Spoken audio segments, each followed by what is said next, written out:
Let us sing a song that will cheer us by the 성도들의 way. 교과 공부를 응원합니다. 강남하늘교회 토의식 교과 방송입니다. 네, 여러분 안녕하셨습니까? 안녕하십니까? 자, 어려운 시기 주님 안에서 믿음으로 승리하시길 바랍니다. 아멘. 자, 우리가 그리스도 안에서 쉼이란 주제를 다뤘는데 하다 보니까 이제 거의 마치는 이제 마지막 과가 됐어요, 그죠? 13과. 근데 공부가 유익했죠? 네, 네, 너무 좋았어요. 네, 좋았고 또 많은 도움이 된 것 같습니다. 특별히 오늘 제 13과는 최종적인 쉼이란 주제인데요. 우리가 살다 보면 왜 그 성경에 보면 소원의 항구란 말을 들어보셨죠, 그죠? 소원의 네네. 항구까지 네, 인도하신다. 네, 네. 그걸 왜 소원의 항구라 했을까? 저는 이렇게 바닷가를 보면서 이제 어릴 때 자라다 보니까 바다가 때때로 이렇게 막 풍랑이 일어날 때가 있거든요. 그렇죠. 태풍이 와가지고 네. 막 풍랑이 일어나고 하면 그 배들이 바다에 있던 배들이 급히 항구로 막 대피를 해요.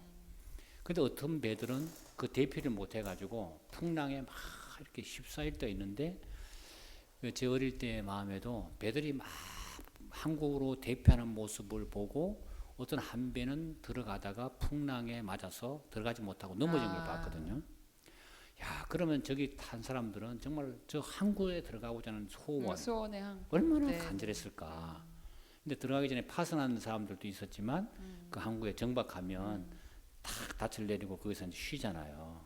마침내 우리도 이 하늘 소원의 항구 하늘까지 우리가 가서 닻을 내릴 때까지 믿음으로 전진해야 되겠습니다. 그렇죠? 아멘. 그래서 최종적인 쉼입니다. 네. 우리 기억절 한번 읽어보겠습니다. 기록된 바 하나님이 자기를 사랑하는 자들을 위하여 예비하신 모든 것은 눈으로 보지 못하고 귀로 듣지 못하고 사람의 마음으로 생각하지도 못하였다 함과 같으니라. 고린도전서 2장 9절 말씀입니다. 아멘. 자, 하나님이 우리를 위해서 준비한 것들은 우리가 상상하지 못했던 것들이 기다리고 있다는 말씀이잖아요. 네. 자, 그러나 우리가 이제 그 길까지 나가려고 하면 현 세상을 이겨야 되니까 네. 우리가 현재 세상을 이기기 위해서 때때로 정말 우리 힘들고 어려울 때 뭐 자신만이 해결하는 방법이라든지 아니면 좋아하는 성경책 있다든지 한번 좀 얘기해 볼까요? 네. 뭐 어려울 때는 우선 기도를 하잖아요. 우리가. 기도를 하고, 네. 예. 기도를 하는데 그 성경 말씀 중에서 제일 제가 기도할 때 예. 좋아하는 말씀이 에레미야 33장 3절 말씀. 네. 네, 유명한 말씀이죠. 너는 내게 에레미야. 부르짖으라. 네. 부르짖어야 하나님께서 응답해 주실 거 아니에요? 네. 내가 내게 응답하겠고 네. 내가 알지 못하는 크고 은밀한 일을 네. 내게 보이리라. 참 아. 좋은 말씀인 것 같아요. 이 말씀으로 많이 위로를 받습니다. 네, 참 좋은 말씀이에요. 집사님 네. 또 있어요? 그런 예. 말씀이? 예전에는 제가 뭐 다른 성경절들이 위안이 되는 것들이 있어요. 어렸을 때. 네. 근데 삶을 경험하면서 네. 죄를 반복적으로 짓는 게 있어요. 네. 제가 참 고백하기 힘들지만 끊임없이 그러다 보니까 죄책감에 빠져요. 그럴 수 있어요. 네. 이 반복적인 죄. 내가 부지 중에 짓는 죄가 아니고 알면서도 그냥 끌려서 자꾸 짓는 죄가 있습니다. 네. 그럴 때마다 회개하고 기도를 해요. 두 번 다시 안 하게 해달라고.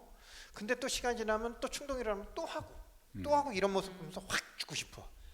그러면서 그 완악하게 된다는 표현을 제가 좀 이해를 하는 경우가 있었어요.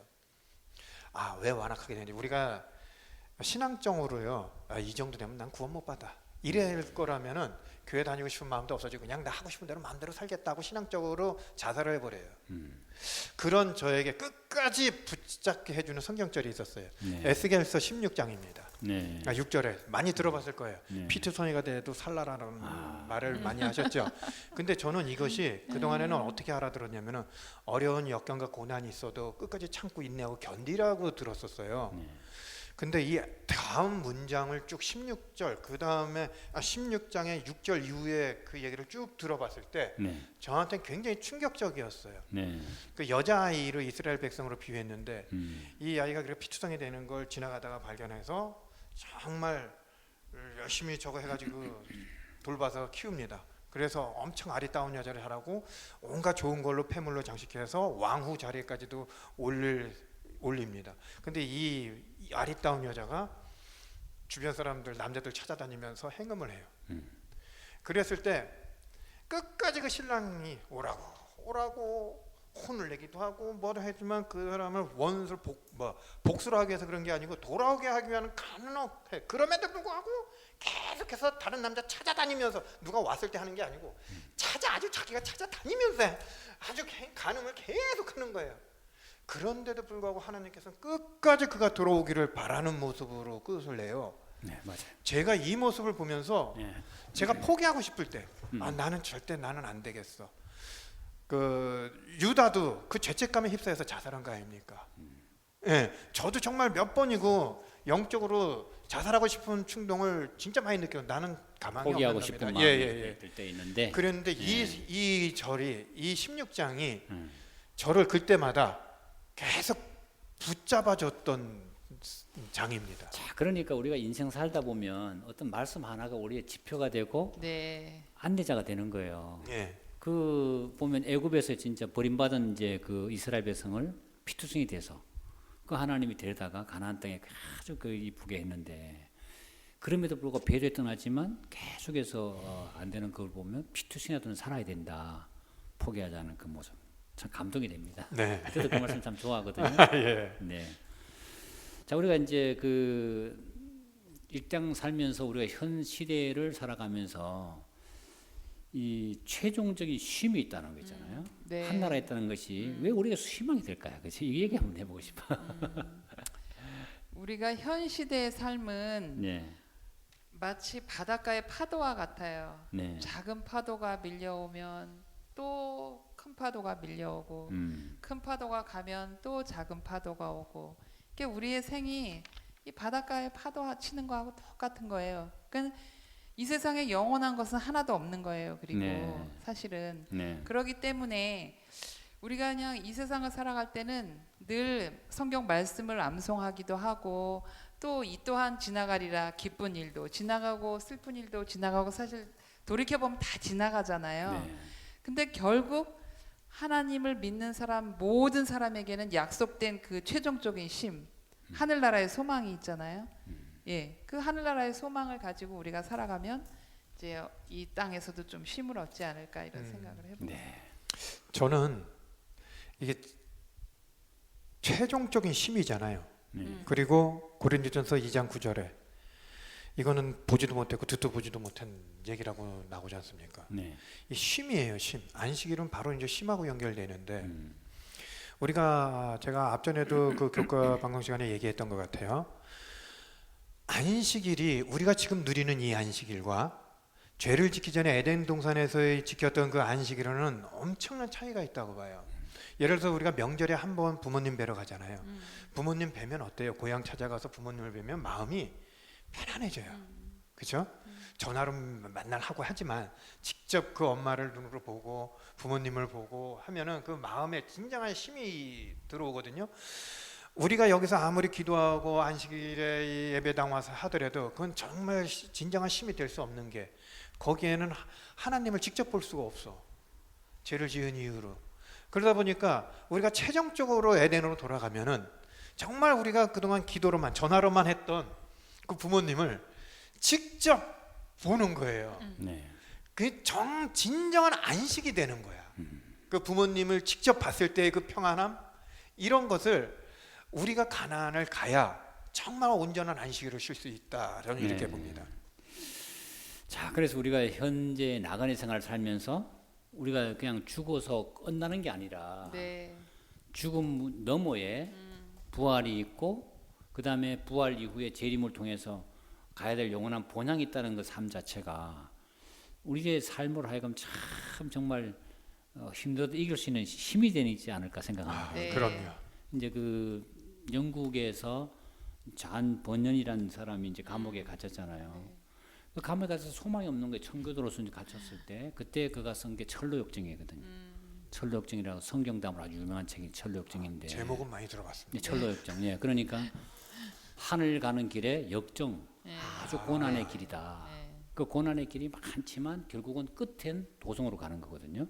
그래서 그런 면에서 우리가 최종적인 쉼이 있다는 것이 얼마나 큰 네. 축복인지.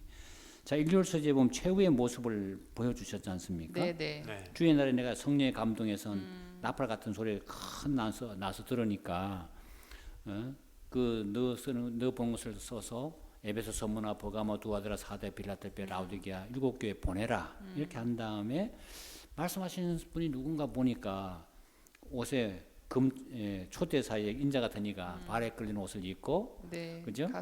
가슴에 금띠를 띠고 네. 차 이렇게 다니시는 모습이 나오잖아요. 자, 이 모습을 봤을 때 이 밤모습에 유배됐던 요한에게 나타난 예수님의 모습 어떤 감동을 줬을까? 이거 한번 얘기해 보겠습니다. 그 아까 철로 역정을 지은 그 존 버년하고 네. 여기 밤모섬에 유배되어 있던 요한하고 같은 마음이었을 것 마음이, 같아요. 맞아요. 네, 네, 그렇죠. 똑같은. 예, 예. 얼마나 괴롭고 정말 외롭고 고독하고 이랬었는데 그 재림하시는 영광스러운 그 하나님의 모습을 환상으로 보니까 네. 그냥 뭐 갑자기 그냥 이게 쉼과 평안을 얻게 되지 않았을까요? 그렇죠. 그러니까 네. 요한이 밤모습에 갇혀가지고 네. 그 이렇게 유배 생활을 하고 있는데 네. 안식일에 말이에요. 주의 날에 안식일에 참 하늘을 일면서 볼지어다 구름을 타고 오시리라. 네. 새 하늘과 새 땅을 보여주시면서 볼지어다 구름을 타고 오시리라. 각인의 눈이 그를 보게 하고 그를 찌른 자도 볼 것이요. 땅에는 모든 쪽에 그런 애를 애고할 것이다. 그러니까 네. 예수님이 재림하시는 그 장경을 그 본 거예요. 영광스러운 모습을 그러니까 요한이 예수님과 헤어진 지 벌써 얼마 됐습니까? 그죠? AD 34년 경에 예수님께서 하늘로 승천하시고 무려 수십 년의 세월이 흘렀잖아요. 네. 근데 그 예수님이 하늘에서 다시 영광스러워 오실 때 네. 너무너무 그 안식일이 네. 행복했던 것 같아요. 네, 네. 또 지사님 어떠세요? 예, 당연히 행복했을 것 같아요. 예수님이 하늘로 올라갈 때 다시 오신다고 그 천사들이 얘기했잖아요. 네. 그래서 그걸 기다리고 있는데 그 기다리는 과정 중에 제자들 다 죽어요. 네. 맞아요.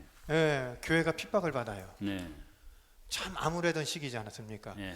이럴 때 예수님이 재림하는 광경을 봤을 때 얼마나 기뻤겠어요. 그리고 그럼 그 기간 동안 예수님은 뭐 하고 계셨을까? 이런 궁금증도 많고 예수님은 하늘에서 뭐 하고 계시지? 막 이런 오신다고 하는 분이 왜 이렇게 뭐 하시냐고 안 오시지? 이렇게 기다렸을 거 아닙니까? 근데 오시는 거 보고 기뻤겠지만 예수님께서 7 촛대 사이에서 거닐면서 하시는 그 복장이 대제사장이 입고 하는 중보 사역의 사역. 역할인 네네. 거예요. 그렇죠. 예, 네, 그러니까 맞아요. 그 모습을 보면서 우리들을 위해서 지금 신원하고 계시는구나. 이런 걸 보면서 얼마나 감사하고 그 예수님이 다시 또 재림하시는 모습까지 보면서 위로를 받은 거잖아요. 네. 네 기다림이 결코 헛되지 않았다라는 것을. 네. 예, 그러니까 대제사장으로 봉사하신 예수님을 또 보신 거잖아요. 네. 그 여기 나오는 이제 7교회를 소아시아 교회라고 하는데 여기 이제 요한이 7교회를 돌보고 있었던 거죠. 그러니까 이제 한 교회만 목회한 게 아니라 거기 7교회를 돌보는데 제가 이제 한번 거기 갈 일이 있어가지고 에베소 가보고 지선배 가보셨죠, 그죠? 네. 가봤는데 에베소가 정말 아름다워요. 네. 항구 도시였고 아주 유적지도 많이 남아 있는데 그 에베소, 서머나, 버가모로 가보니까 그게 현지 명임과 베르가모 이렇게 해요. 그 버스도 베르가모 이렇게 하더라고요. 네, 그래서 네. 이제 베르가모를 이제 버가모라 그렇게 하는 건데 에베소, 서머나, 버가모, 두아드라, 사대, 빌라델피아, 라우디게아 이렇게 자기가 7교회를 돌아다니면서 돌보고 있었는데 여기 감금됐으니까 자기 못 볼 거 아니에요. 그러니까 안식일마다 자기가 교회를 돌아다니면서 설교했던 거 다 생각하고 있는데 보니까 예수님이 7교회를 돌보고 계시네. 걱정하지 말라고. 야, 얼마나 고마웠을까. 그러니까요. 자, 그런 의미에서 지금도 우리가 참 교회가 어렵고 힘들지만 여전히 교회를 돌보시는 대지상 예수님 은혜 감사드립니다. 그렇죠? 아멘. 예, 감사할 수밖에 없죠. 근데 그 올열 소지에 보면 이렇게 그 예문에 보면 요한이 이렇게 계시를 보는 가운데 특별히 이 새하늘과 새 땅을 보잖아요. 그렇죠? 네. 자, 이게 어떤 요한에게 힘을 줬을까? 예? 그런 감동을 줬을까? 이렇게 하면 좀 그런 계시와 더불어서 이렇게 그 새하늘과 새 땅도 보았잖아요, 그죠? 예. 그러니까 거기 교과책 네. 179쪽에 묵상해 보면은 네. 요한은 또 내가 새 하늘과 새 땅을 보니 처음 하늘과 처음 땅이 없어졌고 바다도 다시 있지 않더라. 네. 또 내가 보매 거룩한 성 새 예루살렘이 하나님께로부터 하늘에서 내려오니 그 준비한 것이 신부가 남편을 위하여 단장한 것 같더라. 이런 새 하늘과 새 땅에 대한 어떤 그 환상을 보면서 그 소망으로 가득했을 것 같아요, 요한이. 예. 그렇죠. 그래서 위로와 감동을 받을 수밖에 없죠.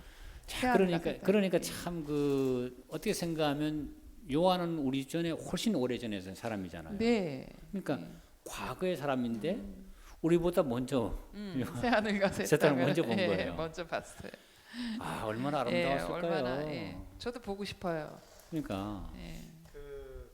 그렇기도 하지만 그런 걸 보면서 네. 현재의 고난을 네, 참을 수 있는 네, 그리고 분명히 이 요한은 이 다니엘서 12장 1절에 있던 말씀을 기억할 것 같아요. 네, 환란이 있고 그 모든 환란을 뚫고 새 예루살렘에 들어갈 수 있다라는 걸 봤었기 때문에 실질적으로 그 엄청난 고난을 겪으면서 언제까지 이걸 기다려야 되나 했을 때 그 재림의 모습을 보고 새 예루살렘을 보면서 그 모습이 너무나 아름답고 그렇다면 내가 지금 당하는 이 고통이 아니다. 네. 이거 난 그거에 비하는 거는 아무것도 아니다라는 걸 그러니까 깨닫고 위로를 받을 수가 그렇죠. 있는 거죠. 얼마나 큰 위로를 네. 받았을까요? 그렇죠. 고난을 이길 수 있는 힘, 그죠? 네. 그렇죠. 근데 사실 예수님의 12 제자 가운데 베드로와 야고보, 요한은 특별히 예수님이 더 챙기셨잖아요. 그러니까 이제 변화산에 올라갈 때도 베드로와 야고보, 요한을 데리고 또 겟세마네 동산에서도 보면 또 3명을 더 가까이 했던 건 이 3명의 제자가 너무 고난이 많은 거예요. 베드로도 순교하고 야고보도 순교하고 요한은 뭐 기름가마에 던져졌지만 안 되니까 유배를 보냈다 이렇게 나오잖아요. 근데 그 정말 체스장으로 깎인 그 감금돼 있을 때 마음이 얼마나 절망이 됐을까요, 그죠? 근데 이런 그렇죠. 새하늘과 새 땅을 딱 볼 때, 네. 야 요한이 그냥 얼마나 기뻤을까. 저절로 위로가 되고 기쁨이 그렇죠. 충만하게. 그래서 말한 것처럼 진짜 고난을 이길 수 있는 힘을 줬다. 그게 보면 에게 가운데 있는 바이로트 빈 불모로 서민 반모는 로마 정부가 죄수들의 정배지로 택한 곳이었으나 네. 하나님의 종에게는 이 침울한 거처가 하늘의 문이 되었다. 이곳에서 요한은 하나님과 그리스도와 그리고 하늘의 천사들과 교제했고 네. 그들로부터 미래의 모든 시대를 위한 교회를 위한 가르침을 받았다.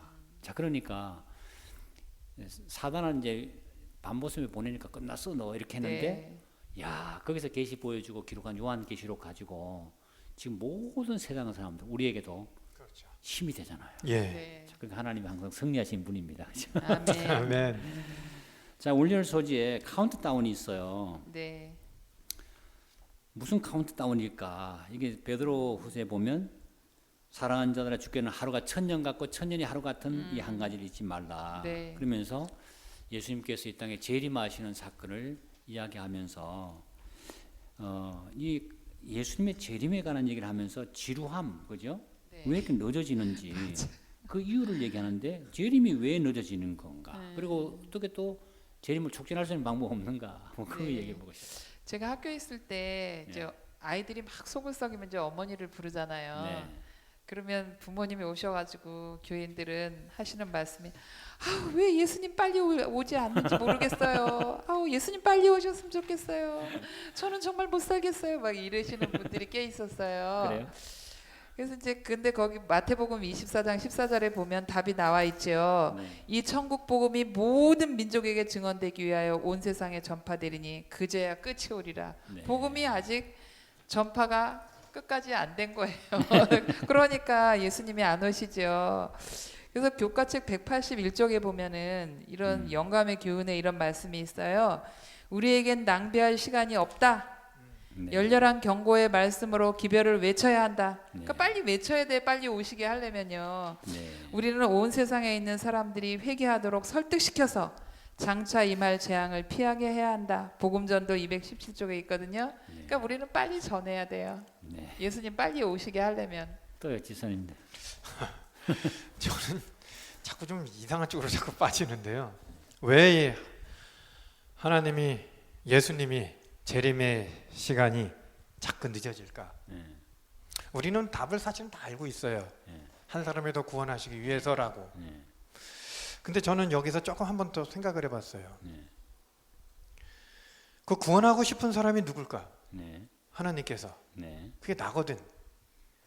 그렇다면은 내 기도를 들어주시는데 촉진을 해야 될 재림교인들이 쉽게 얘기해서 네. 밀어달라고 기도하는 거야. 위로 달라고? 제가 아직 재림은 준비가 안 됐어요. 준비가 안 예, 됐어요. 우리 아이가 결혼할 때까지 기다려 주세요. 예를 들어서 제가 아직 지금 예수님 오시면 좀 구원 못 받을 것 같아요. 이런 생각들이 어느 정도 다 가지고 있어요. 그래요? 예, 이 핑계 저 핑계 빨리 오셨으면 좋겠네요. 예, 하면서 그러니까 이렇게 간절하신 분보다 다른 쪽에 간절하신 분들이 더 많은 거야. 하나님께서는 그런 나를 더 엉뚱한 쪽으로 간절하지만 이런 나의 기도를 지금 들어주고 계시는 거예요. 나를 구원하기 기도를 위해서, 바꾸세요. 저를 구원하기 위해서 그건 끝까지 받을 참고 수 있어요. 견디면서 예, 저는 솔직히 지금 그렇게 믿고 있어요. 저를 위해서 그러고 예, 계시다. 그 우리가 재림이 늦어진다는 말을 쓰잖아요, 그죠? 네. 근데 사실은 우리 관점에서 보면 늦어지는 건데 그 예수님은 오실 때가 정해진 거죠 이미. 예. 하나님은 아시잖아요, 그죠? 근데 이제 카운트다운이 시작됐다고 할 때 보면 우리 예를 들어서 뭐 무슨 올림픽 게임 하든지 뭐 할 때 보면 막 어떤 개막 시작하기 전에 뭐 카운트다운해서 10, 9, 3 이렇게 막 가잖아요. 그다음에 무슨 행사할 때 뭐 100일, 99일 해가 쫙 카운트다운이 네. 시작된 것처럼 이미 재림의 카운트다운이 시작된 거잖아요. 됐는데 하나님께서 가지고 있는 그 관점은 구원의 관점으로 보거든요. 네, 그렇죠. 그러니까 나에게는 그 재림이 필요한 건 맞는데 어떤 사람에게는 아직도 재림이 준비되지 못한 사람이 있기 때문에 하나님이 그들에게 기회를 제공하고자 하는데 네. 이 선교의 창을 보면 10폴이라서 위도에 10도와 40도 안에 갇혀 있는 박스가 있어요. 이 아시아권에서 쭉 있는 벨트인데 이쪽에는 불교, 힌두교, 이슬람 쪽이 쫙 깔려 있는데 이쪽은 거의 95%가 완전히 기독교를 접촉하지 못한 사람들. 아, 네. 그러니까 이들을 남겨놓고 예수 모셔주는가? 그 지금 현재 외방 선교지가 이쪽으로 많이 가고 있죠. 순교를 막 각오하고 들어가는 사람이 많아요. 그러니까 우리가 그런 사람들 위해 기도하면서 지원하면서 아무튼 이 천국 복음이 모든 민족에 전거될 수 있는 기회가 올 수 네. 있도록. 그러니까 모든 사람이 믿는 걸 말한 게 아니고 복음이 전거될 수 있는 기회를 제공해 주는 거거든요. 네. 예, 그렇게 우리가 협력을 해야 될 것 같습니다. 네. 감사합니다. 화요일날 소재가 전진 명령인데요. 이 세천사의 기별을 우리가 이제 이게 네. 다루고 있는데 우리가 전하고 있는 세천사의 기별 우리가 잘 아는 것인데 네. 이 세천사의 기별이 무엇이고 현 시대에 왜 이것이 중요한 기별인지 한번 얘기해 볼까요? 네, 이 세천사의 기별이 네, 우리 교회 이름 아닙니까? 네.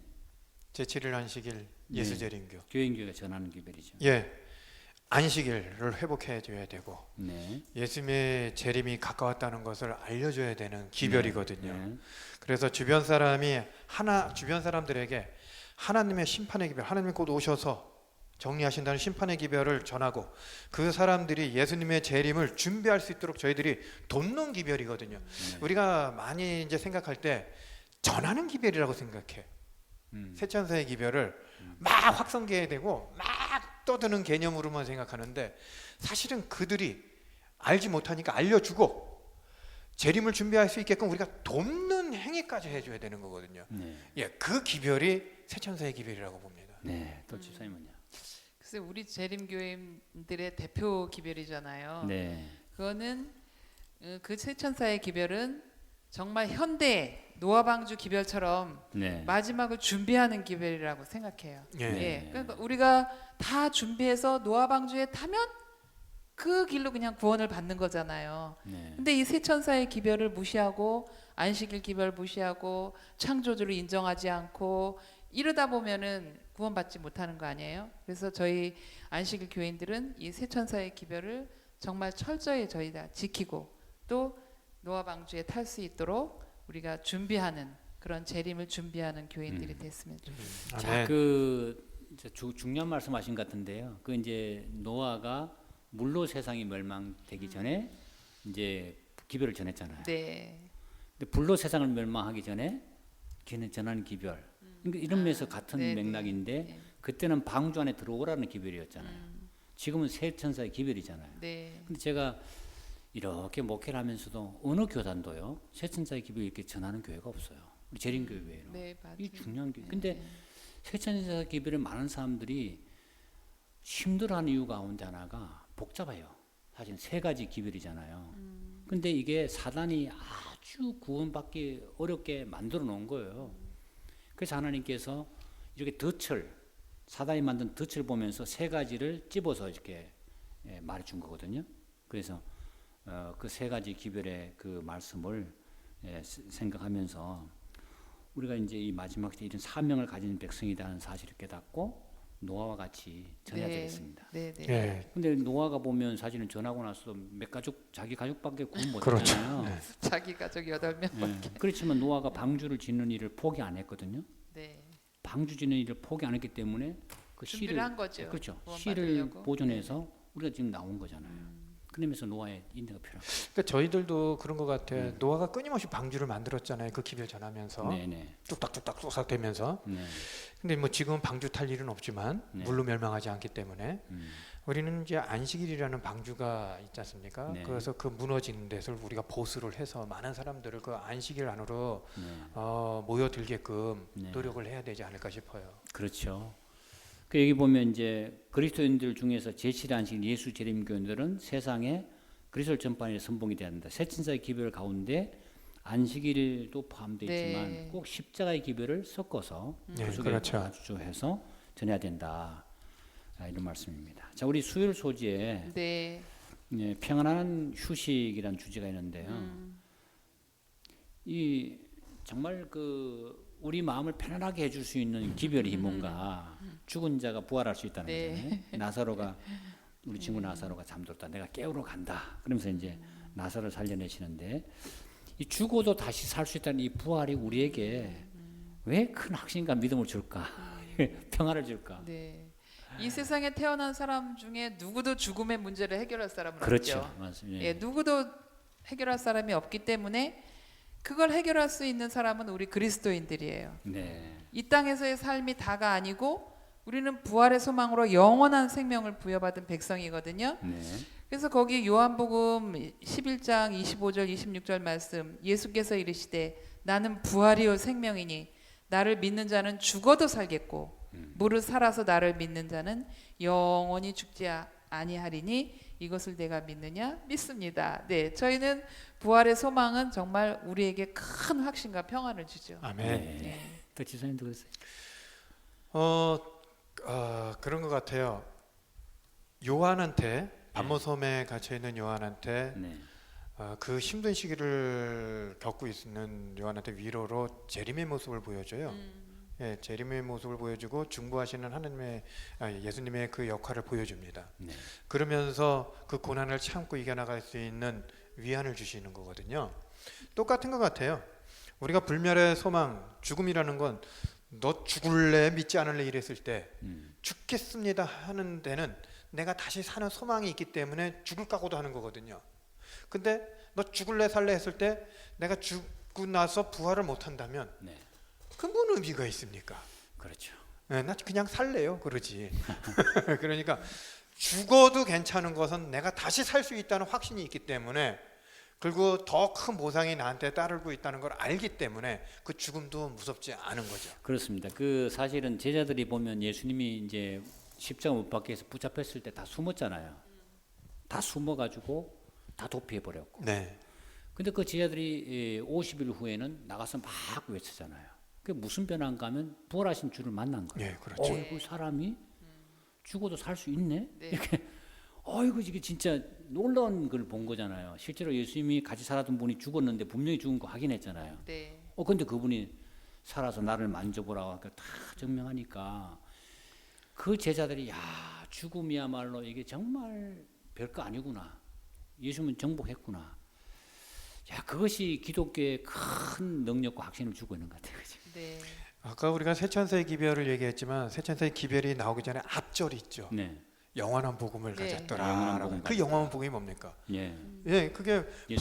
부활, 죽음과 부활이거든요. 예. 그러니까 그 참된 복음, 예, 그거를 통해서 얻는 기쁨이거든요, 사실은. 그 부활의 소망이 우리의 삶 속에도 참 쉽게 이해할 수 있는 어떤 것들이 있을 거 아니에요, 그죠? 볼까? 부활을 쉽게 설명할 수 있는 방법. 부활을 쉽게 설명을 해요? 그게 어려우니까 힘든 거 아니겠습니까?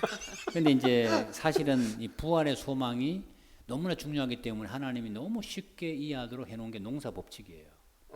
농사의 법칙. 그 아담에게 땅을 갈게 했잖아요. 그럼 씨를 뿌리면 죽어서 부활하거든. 그러니까 농사의 법칙을 보면 이게 부활이 있구나. 네, 저도 우리가 봄에 꽃 피는 거 보면 그런 그렇죠. 생각 자주 하거든요. 사계절의 변화. 저 식물들은 저렇게 또다시 예쁘게 피는데 예, 우리는 이제 1년 지나면 점점 더 늙어갖고 더 그렇죠. 흉측해지지만 나중에는 결국은 부활한다는 거죠. 그렇죠. 겨울이 예. 오지만 또 다시 봄이 오니까 네. 부활의 계절이 네. 오거든요. 그 사계절의 변화를 통해서 또 그걸 네네. 설명해주고 있고 우리가 하루에 7시간, 8시간은 죽어요. 잠을 자요. 네네. 아침이 되면 또 깨어나거든요. 깨어나지. 네. 그러니까 우리가 죽고 부활을 계속 반복해서 공부하고 있고 네. 또 우리 몸의 세포들도 보면 계속 죽어요. 다 재생이 된다고. 그러니까 우리가 이제 죽고 부활하는 이 모든 법칙이 우리 삶 속에 널려 있죠, 사실. 네. 예, 그런 의미에서 이것이 우리에게 큰 확신을 줍니다. 자, 오늘 이제 공부를 마치면서 주 안에서 항상 기뻐하라 이렇게 나와 있습니다. 자, 어떻게 하면 기뻐할까? 한기 공부를 마치면서 우리 한마디씩 좀 자기 느꼈던 부분도 얘기하시고 네. 이렇게 해서 마감을 좀 해보겠습니다. 네. 이 기의 주제가 쉼이잖아요. 네, 쉼이에요. 그리스도 안에서의 쉼. 네, 네. 그럼 어떻게 하면 기뻐하는 삶을 살 수 있을까요? 우리가 쉼을 얻을 수 있으면 기쁘죠. 네. 힘들면 기쁘지가 않잖아요. 반대로, 그러니까 주 안에서 하나님 말씀에 순종하고 살면 기쁘다. 네. 예. 그리고 이 기의 공부를 하면서 정말 우리가 이 전염병으로 또 그 외 여타 모든 일로 우리가 너무 힘들고 하루도 평안함이 없는 그런 삶을 살고 있잖아요. 그러니까 이 세상에는 오로지 쉼을 얻을 곳은 예수님밖에 없어요. 아멘. 예, 예수님을 믿음으로 그 말씀에 순종하는 삶을 살면서 우리가 쉼을 얻으면 이 힘든 세상을 너끈히 이겨나갈 수 있다는 그런 것을 배웠습니다. 네. 또 지사님도 한마디. 저는 교과책 187페이지 영감의 교훈에 있는 말씀으로 대신 좀 할게요. 하늘은 기쁨으로 충만해 있다. 그것은 인류를 구속하기 위하여 그처럼 놀랍게 희생하신 분을 찬양하는 노래로 울려 퍼진다. 지상의 교회가 찬양으로 충만해져야 하지 않겠는가? 그리스도인들은 그리스도를 섬기는 기쁨을 온 세상에 알려야 하지 않겠는가? 하늘에서 찬양의 노래로 천사의 합창단에 연합할 자들은 지상에서 하늘의 노래 곧 감사로 된 죽음을 배워야 한다. 아멘. 이렇게 돼 있어요. 네. 항상 그래서 감사해야 될 것 같습니다. 아멘. 우리가 이번 한기 동안 그리스도 안에서 쉼이라고 하는 말씀을 했는데 결국은 우리가 수고하고 무거운 짐진 자라 내게 오라. 내가 쉬게 해주겠다. 네. 문제의 모든 것은 예수님 안에서 네. 있다. 그렇죠? 이 답을 우리가 공부를 하고 배웠습니다. 우리 우리 한기 동안 또 수고해 주신 우리 두 분에게 진심으로 감사드립니다. 감사합니다. 그 두 분이 감사합니다. 너무 세월이 잘- 너무 빠르네요. 예, 너무 잘 준비하셔서 이렇게 아유, 이거 말씀을 막힘없이 해주셔서 너무나 이게 좋았던 것 같아요. 자, 우리 감사합니다. 예, 다음 4기가 이제 마지막이잖아요. 네. 그렇죠? 4기에는 제목이 신명기 속의 현대 진리예요. 신명기예요. 예, 신명기 속에 재밌겠는데요. 예, 재밌겠어요. 예, 근데 신명기 속에 숨어 있는 현대 진리 이게 총주제인데 신명기 속에 현대 진리가 어떻게 숨어 있을까? 그러게요. 공부하면 되게 재밌을 것 같습니다. 궁금하네요. 그죠? 그때 또 찾아뵙겠습니다. 네. 여러분 감사합니다. 대단히 감사합니다. 감사합니다. 안녕히 계세요. 네.